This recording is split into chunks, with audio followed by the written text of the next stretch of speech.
It has seemed odd from the very beginning that New England Patriots owner Robert Kraft, a billionaire several times over, would patronize a massage parlor called the Orchids of Asia for a little quickie on his way to the AFC Championship game. After all, men like Kraft can easily hire high-end escorts, and they often have mistresses on the side. Why go to a cheap strip mall?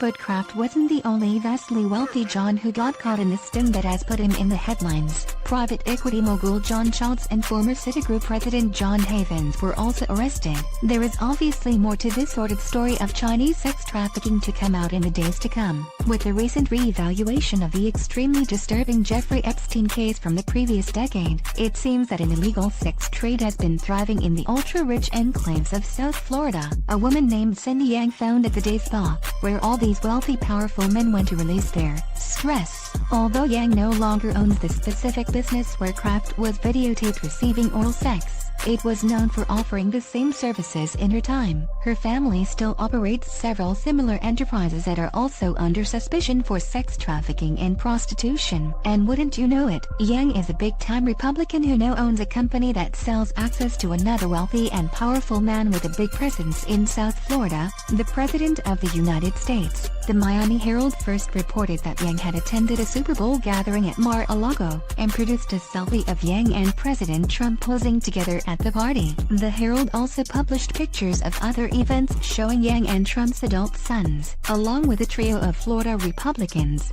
Sen. Rick Scott, Gov. Ron DeSantis and Rep. Matt Gaetz, as well as one-time vice presidential nominee Sarah Palin and Republican National Committee Chair Ronna McDaniel. According to the Herald, Yang had shown no interest in politics prior to 2016. She never even voted, but has now become a fixture at Republican political events up and down the East Coast. These gatherings all charge big donations to attend, although much of the money collected at Mar-a-Lago affairs goes straight into Trump family coffers to pay for the event. It's a tidy form of double-dipping, and, at least in general terms, not illegal. Yang and her family have been generous to Trump and the GOP, giving more than $42,000 to the Super PAC Trump Victory and more than $16,000 to the Trump 2020 campaign in 2017 alone, as David Corn, Dan Friedman and Daniel Schulman of Mother Jones reported last Saturday. That's just the cost of doing business for Yang's company, which was started a year into Trump's presidency. Yang and her husband, Zubin Gong, started GYUS Investments LLC, which they describe as an international consulting firm, in 2017. Displaying pictures of Mar-a-Lago, it openly markets access to Trump to Chinese business representatives. For obvious reasons, national security experts were alarmed by this report. This startling combination of sex trafficking, prostitution and politicians presents a perfect opportunity for espionage and blackmail. In an explosive follow-up report on Sunday, the Mother Jones reporters make clear that these observers were right to be concerned. Yang is an officer of two groups with ties to China's communist government, and she founded a Miami-based non-profit that promotes economic and cultural exchange between China and the West in coordination with senior Chinese leaders in the United States, according to a profile of Yang posted on a Chinese social media platform. A cursory examination of the organization's leadership structure reveals that Yang's non-profit is directly subordinate to the Communist Party's United Front Work Department. In July, the Daily Beast reported, Peaceful Reunification Associations, the term refers to Beijing's intent to obtain sovereignty over Taiwan, have a close relationship with the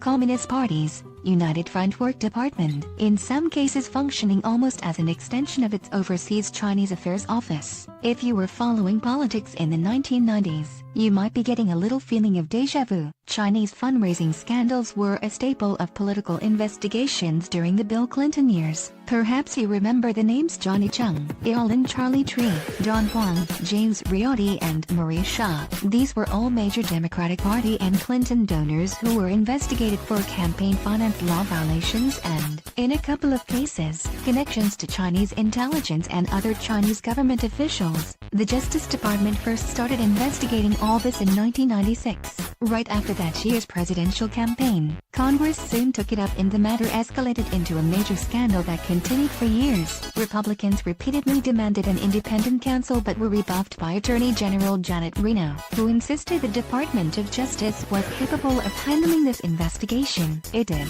The probes resulted in several guilty pleas, large fines and probation. There was no evidence of any collusion with the Clinton administration or the DNC, and the campaigns returned the money. The Republican majority in Congress made fools of themselves, as they are wont to do in these situations, and turned the congressional hearings and investigations into a circus. The House Oversight Committee, chaired at the time by the slightly deaf Rep. Dan Burton, RN, spent more than $7 million on its investigation, at the time the most expensive congressional probe in U.S. history.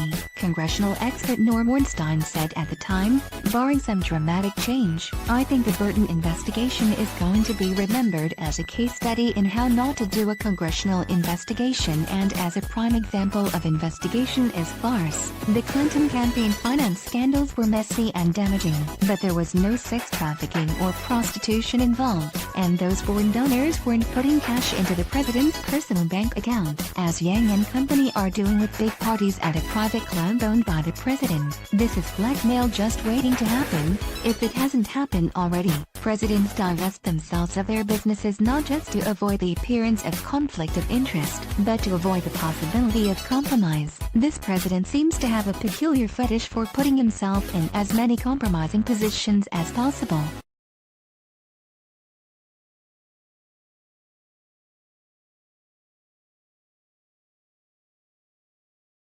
Yeah.